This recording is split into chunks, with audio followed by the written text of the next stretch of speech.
की जय, संत समाज की जय, भक्त समाज की जय, आज के आनंद की जय, आनंद कराने वालों की जय।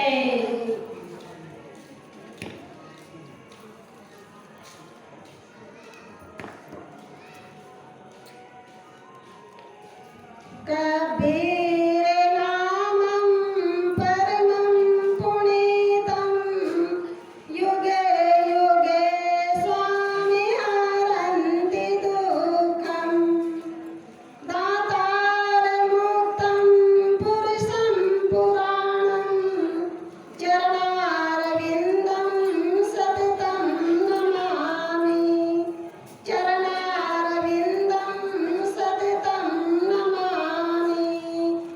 हे सद्गुरु संत रमना श्वेत कंज सुखधाम, सतसुमिरन प्रारंभ करो, गुरु करके तुझे प्रणाम, गुरु करके तुझे प्रणाम। मंचस्थ विराजमान मेरी साधनारत सभी साध्वी बहनों, सत्संग की सरिता में निमज्जन करने वाले निर्छीर विवेकी प्यारे घंसजनों, ममतामयी माताओं एवं नन्हे मुन्ने प्यारे बच्चों, संचालक साहेब द्वारा आज्ञा हुई है कुछ विचार रखने के लिए। आज्ञा परणार्थ आप लोगों के सामने संत सम्राट सद्गुरु कबीर साहब जी के मौलिक ग्रंथ बीजक के एक साखी पर कुछ देर निवेदन करने जा रही हूँ। गलतियों पर ध्यान न देकर के हंस के तत्वसारग्राही बने। सद्गुरु कबीर साहब के मौलिक ग्रंथ बीजक के एक साखी 220वीं नंबर की साखी पर, सद्गुरु वचन सुनो हो संतों, मत लीजै सिर भार, हो हुजूर ठाड़ कहत हो अब ते समर संहार। सद्गुरु कबीर साहब जी ने इस साखी पर 4 बातें बताते हैं कि हे मानव, आप अपने जीवन में सुख और शांति को पाना चाहते हो तो सद्गुरु के वचनों को सुनो। यहाँ जितने भी प्राणी हैं, मानव प्राणी, सब लोग अपने जीवन में सुख और शांति पाना चाहते हैं। चाहे स्त्री हो, चाहे पुरुष हो, चाहे बालक हो, चाहे वृद्ध हो, सब सुख शांति पाना चाहते हैं, लेकिन सद्गुरु के वचनों को सुनना नहीं चाहते। क्यों? क्या आज तक हमारे संत गुरुजन हमें क्या बताए? उन्हें हम सुने कि नहीं सुने हैं? भगवान ने हम सबके लिए 2 कान दिए हैं। किसके लिए कान दिए हैं भाई? हमारे वृद्ध माता पिता के कान दिए हैं भगवान ने चश्मा लगाने के लिए, और हमारे माताओं के कान दिए हैं झुमकी पहनने के लिए, और नौजवान के भाई के कान ईयरफोन लगा करके गाना सुनने के लिए, है ना? इसलिए नहीं मेरे प्यारे भाइयों बहनों, मानव तन पाए हो तो मानव तन की गरिमा को समझो। हमारा यह मानव तन स्वर्णिम अवसर कितना अल्प है, क्षणिक है। इस क्षणिक जीवन में हम उनका सदुपयोग कर लें। हम संतों के विचारों को सुने, सतगुरु के विचारों को सुने, लेकिन कम व्यक्ति सुनता है जिनके कान होते हैं। अभी हमारे साहब जी बता रही थी, एक माँ किस उद्देश्य से लेकर के बच्चों को जन्म देती है? क्या यही आशा लेकर के जन्म दिए कि बुढ़ापा में मेरा बेटा तिरस्कार करे, घर से निकाले? नहीं, हर माता पिता की ख्वाहिश होती है मेरे बुढ़ापा में एक पुत्र हो जाए जो मेरे सहारा बने, लाठी बने, मेरे आंखों का तारा बने, और यही उद्देश्य लेकर के बच्चों को जन्म देती है। तो जन्म देने का ही उद्देश्य हम भूल जाते हैं। क्यों? आज सब सद्गुरुजन बताते हैं कि बेटा कुसंग में मत जाओ। हर इंसान के लिए 2 रास्ता है, सत्संग और कुसंग। नेकी बदी 2 रास्ते हैं, जरा गौर से सुन लो। चलना है जिस रास्ते पर अपना रास्ता चुन लो, पर चलने से पहले सोच लो अंजाम क्या होगा। भलाई कर भला होगा, बुराई कर बुरा होगा।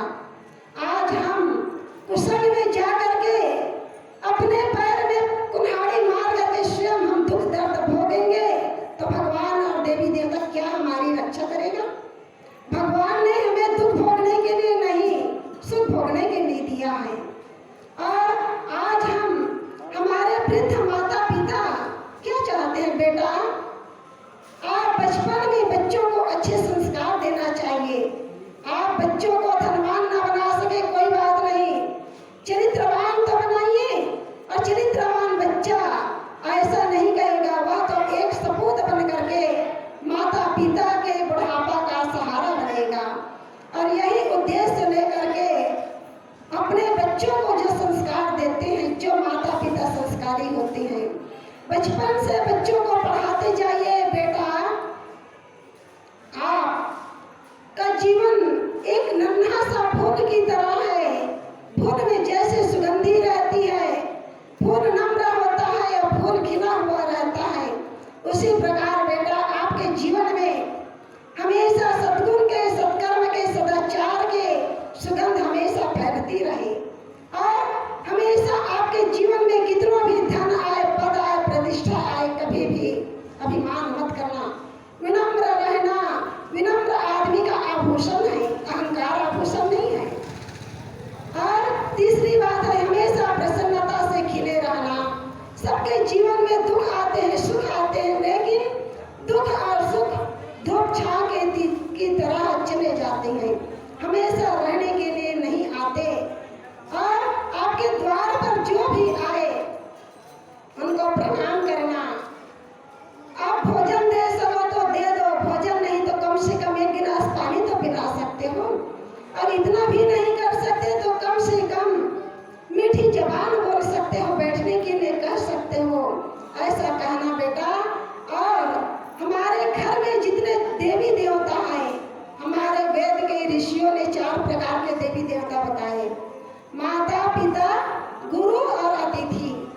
इन्हीं 4 देवी देवता के पूजा करके, सेवा करके आज हम जीते जियत गंगा स्नान कर सकते हैं और मोक्ष पा सकते हैं।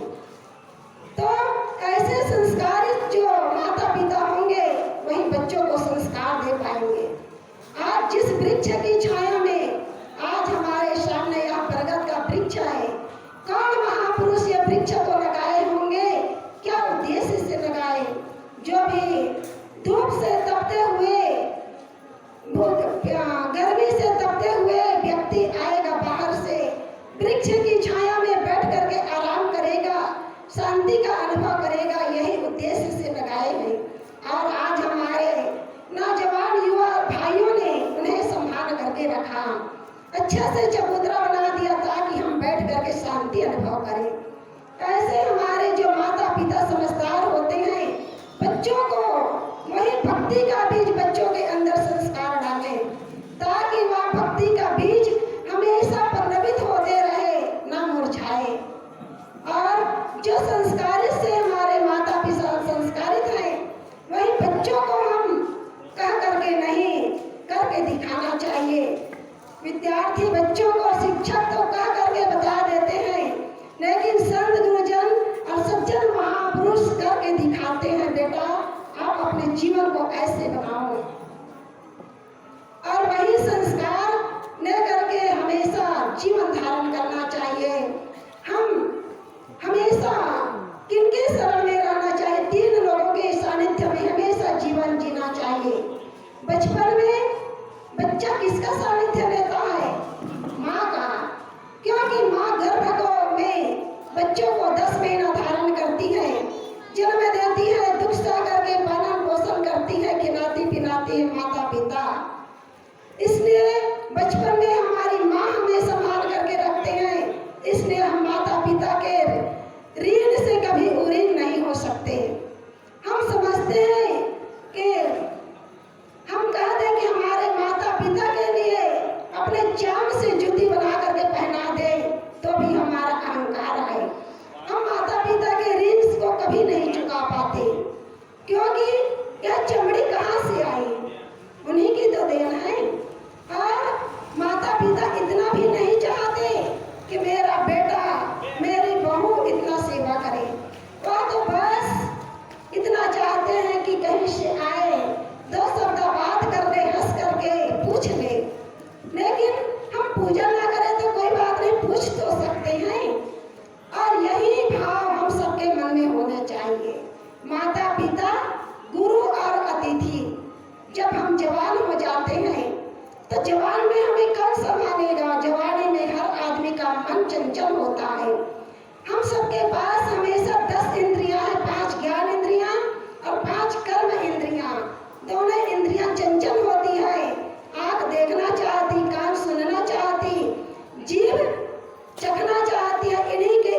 पूर्ति करने में हम लगे रहते हैं। और इन्हीं चंचल मन को संयमित करने के लिए हमें जवानी में महात्मा संभाल करके रखते हैं। और बुढ़ापा में कौन संभालेगा? बुढ़ापा में परमात्मा। और जो परमात्मा कौन है, कहाँ रहता है? हम परमात्मा को जानना चाहते हैं तो पहले महात्मा की शरण में जाए। महात्मा ही हमें परमात्मा तक पहुँचाएंगे।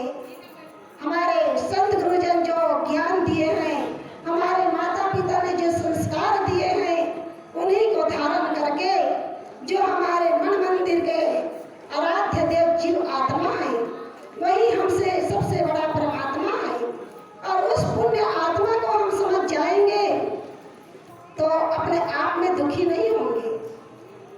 साहब जी ने दूसरी बात बताते हैं कि मत लीजिए सिर भार। आप अपने जीवन में सिर भार लेकर के मत चलो। सिर भार कौन लेता है? यह तो हुआ हमारे बच्चों के लिए, जवान भाइयों बहनों के लिए, लेकिन माता पिता के लिए भी कुछ बता देती हूँ। हमारे माता पिता की एक कमी रहता है, माता पिता वृद्ध हो जाते हैं लेकिन अपनी जिम्मेदारी छोड़ना नहीं चाहते। मेरे न रहने पर मेरे जिम्मेदारी, घर का भार कैसे संभालेगा मेरा बेटा? अभी सुकोमल है, इसलिए जिम्मेदारी उठाए रहना चाहते हैं। मैं तो चाहती हूँ आप चौथापन आ गए, चौथापन में कोण मौन अलोल, आप एक कोना में बैठ करके भजन करिए, मौन रहिए, ज्यादा बोलने की आवश्यकता नहीं। माता पिता समझते हैं कि मैं अपने बच्चों को राय बताऊंगा, बुद्धि बताऊंगा, ताकि मेरा बेटा मान करके मेरी आज्ञा के अनुसार काम करेगा। लेकिन नहीं भाइयों, आजकल के बच्चा बुद्धू नहीं बुद्धिमान जना लेते हैं।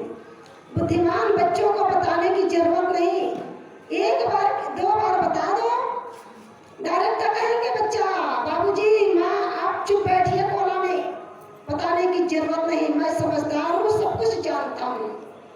इतना सुन करके माता पिता को दुख होगा। इसलिए अपना दुख को यदि कंट्रोल करना चाहते हैं तो चुप रहना सीखें, ताकि हम चुप रहेंगे, अपनी जिम्मेदारी छोड़ देंगे तो जरूर हमारा बेटा बहू अपने भार उठा लेंगे। जिस दिन राजा दशरथ का बेटा, 4 बेटा राम लक्ष्मण भरत शत्रुघ्न, राजा दशरथ समझदार थे कि मेरा बेटा योग्य हो गया शादी करने के लिए, शादी करते युवराज बना दिए। ऐसे आप सब अपने बेटा को युवराज बना दिए और आज तिलक करके अपने बेटे की जीवन साथी बहू आ गई, उनको राय लेकर के दोनों के कदम आगे बढ़ाए और अपने घर का, परिवार का सारे जिम्मेदारी के भार वह उठा लेंगे। बस आप छोड़ने की कृपा करें और निश्चिंत होकर के भजन करिए। जो काम हमारे बिना चल सकता है वह काम क्यों हम समझ के लिए अपना टेंशन उठाएं, और जो काम हम नहीं कर सकते, हमारे बिना दूसरा नहीं कर सकेगा, उसके लिए हम दूसरे के भरोसा पड़े रहते हैं।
लाठी लेकर के, बंदूक लेकर के लड़ाई लड़े, बाहर के दुश्मन को ना मारे। मेरे भाई बहनों, हमारे अंतःकरण में काम, क्रोध, लोभ, मोह, अहंकार, आशा, तृष्णा, राग, द्वेष के दुश्मन रोज नियमित जागृत होता है।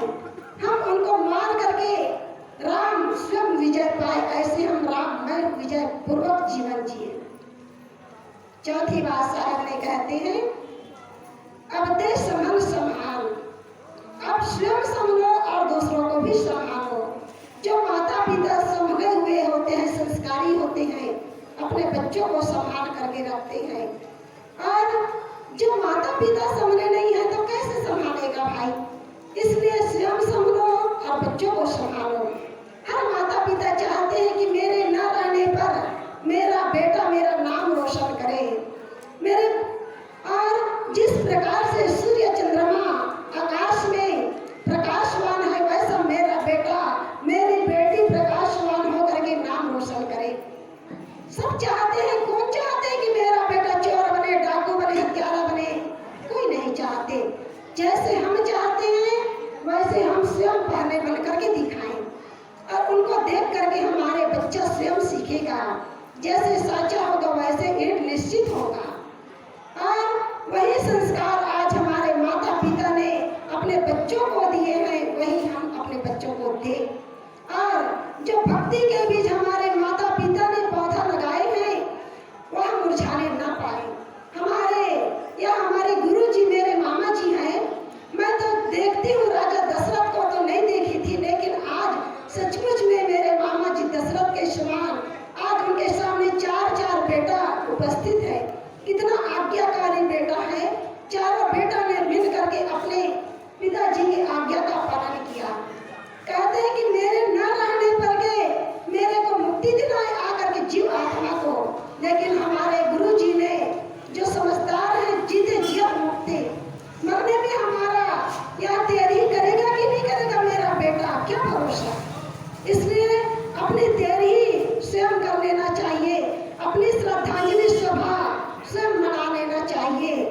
और वह अपने आप जो अपने आंखों से देख रहा है, धन्य ऐसे महापुरुष और धन्य ऐसे राम लक्ष्मण भरत शत्रुघ्न जैसे मेरे चारों भैया, जो ऐसे भक्ति के पालन करने वाले और यही संस्कार अपने बच्चों को देते रहे, ताकि हमारे न रहने पर हमारे छोटे छोटे नन्हे बच्चे भी वही पथ पर चले।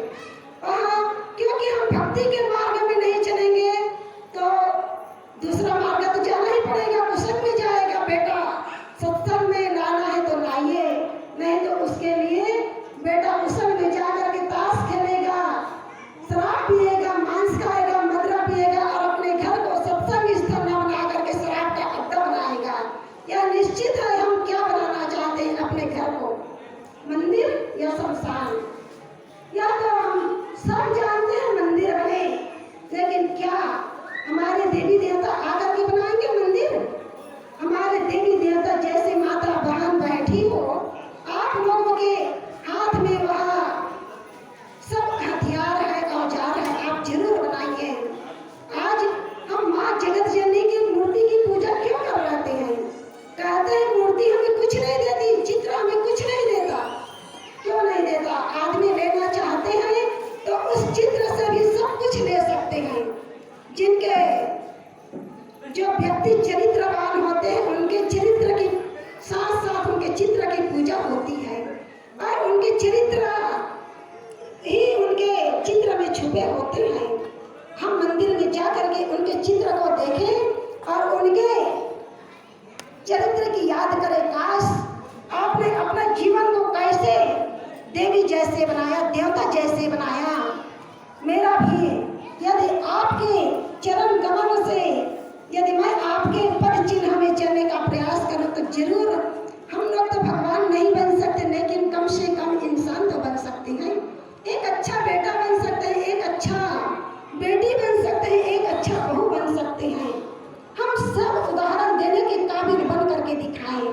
बेटा हो तो ऐसे राम और कृष्ण जैसे, गणेश जैसे, कार्तिक जैसे, ऐसे बहू भी सीता, सावित्री, लक्ष्मी, दुर्गा सब जैसे बन करके दिखाओ। और एक अपने गांव में, अपने देश में, अपने